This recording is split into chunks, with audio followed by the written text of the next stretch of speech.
Well, joining us here in the Cracked Racquets booth once again is, I'm going to say it, friend of our Cracked Racquets program at this point, Mackie McDonald. Thank you for joining us. I know today's result didn't go your way, but let's just start there. Overall, 3 matches in the books. How'd you feel this event went?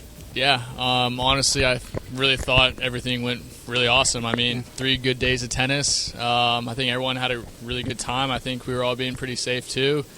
And, yeah, I mean, just soaking up the sun now. Yeah, no, it's an absolute blast. Have you ever done a poolside interview? I have not. Yeah. This is probably the first. I'm flattered. I am honored to be your first, Mackie. Let's talk about the match just a second in one moment because I want Westhoff to have to put this into the video. Your reaction, Hubie's going back for the tweener. Did you know he was going to do it? What's going through your head? And I saw the racket go into the air. That was amazing. Yeah, honestly, when I hit that ball past him, I didn't expect him to really get there. And to get there and hit a tweener, downline winner, laser was kind of still stings, I'm going to be honest.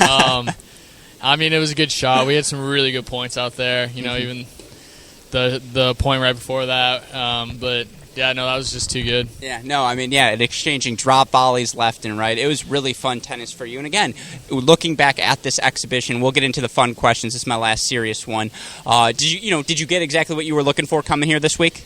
Yeah, I'd say for sure. I mean, having a good time, kind of mixing it up. I've been in Orlando for a bit, so it was nice coming to Miami, being with my girlfriend here, and then getting some really competitive matches. These are probably some of the most competitive matches I've gotten since the break, so it's nice. Yeah, no, it was a really high level of tennis all week long here, certainly. All right, let's have some fun. It's been the Fast Four format here all week long. That's what we're going to be doing here in the pool. Fast Four format, 4 serious, 4 joke questions. If you're actually counting them, I don't know if it's going to end up at 8, but, the theme is let's have a little fun here to end the week. And so, again, it's a really good group of guys competing here this weekend. Let's say the ATP comes to you and they say, Mackenzie, we're sorry, but the guys you were with at the Altec Styslinger exhibition, you're stuck with them now for the remainder of the year.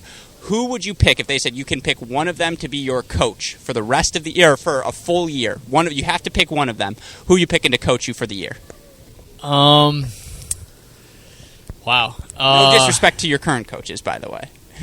I wouldn't actually mind Sam Querrey up there. Really? A veteran of the game. Or you know what? I might go tennis. So you are not, I want tennis. Yeah, tennis is not. I've heard that answer repeatedly. What is it? He's a tennis. Student of the game.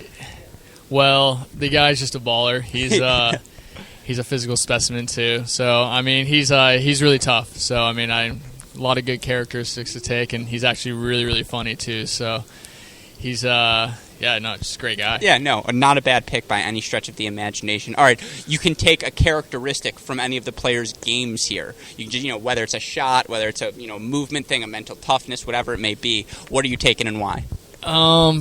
Either Hubie Hurkatz's tweener, or I'm going to go with Riley Opelka's serve. So I figured when we mapped out these answers that everyone was going to say Riley's serve. My follow-up to that, if you take Riley's serve, you have to be 7 feet tall for the rest of your life. Yes or no?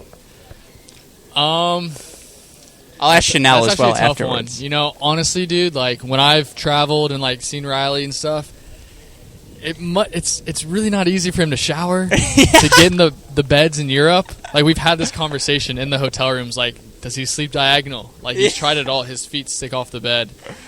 Yeah. I feel bad just hammering out all the stuff that's tough for him. But he's even hitting his head on some of the lamps inside the players' lounge today. So 7 feet tall would actually be a tough feat. In that case, yeah, you're out on that. You'll take it. Someone said your fluidity.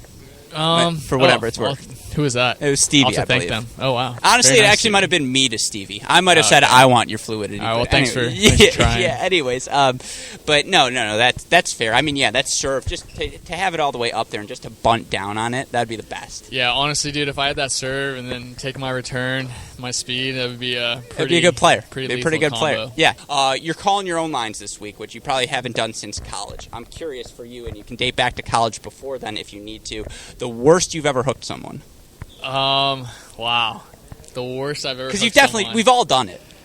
Yeah, I'm going to be honest. I didn't start calling a couple close ones till later in my college career. Sure. And there was one at NCAAs, and I was playing Tom Fawcett, and honestly, I've never lost to him, too. Yeah. And I hooked him pretty bad on a serve.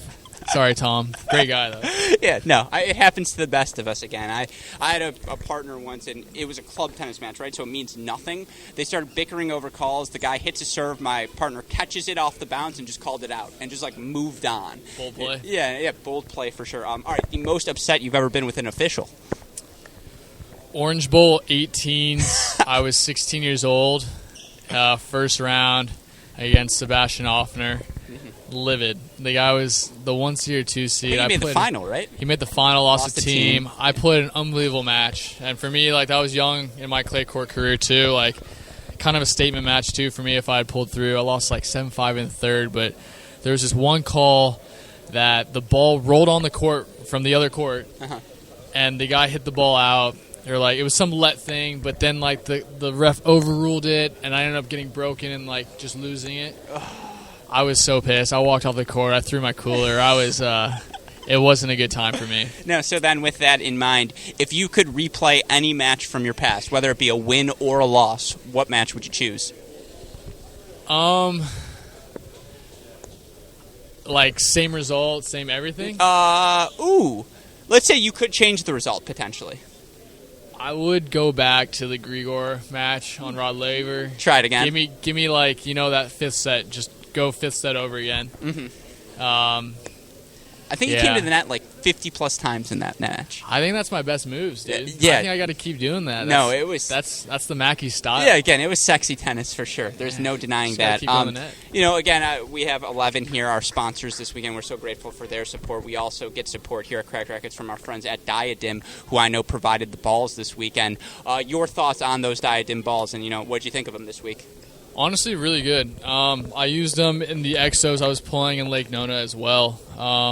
Very solid. Honestly, there wasn't a bad batch. I feel like they were pretty true. A little bit more harder than a Wilson. Sure. So obviously, each ball is different, but consistency between the cans, very, very good. Yeah, no, and again, it was awesome to see you play. All right, Sharon, I think that applause you hear, that's Sandgren taking the championship in the end. But that's my coach. Yeah, that is your future coach. So, Mackie McDonald, again, thank you so much for hanging out with us all weekend, and it's always a pleasure to see you. Appreciate it, Alex. Thank you, guys.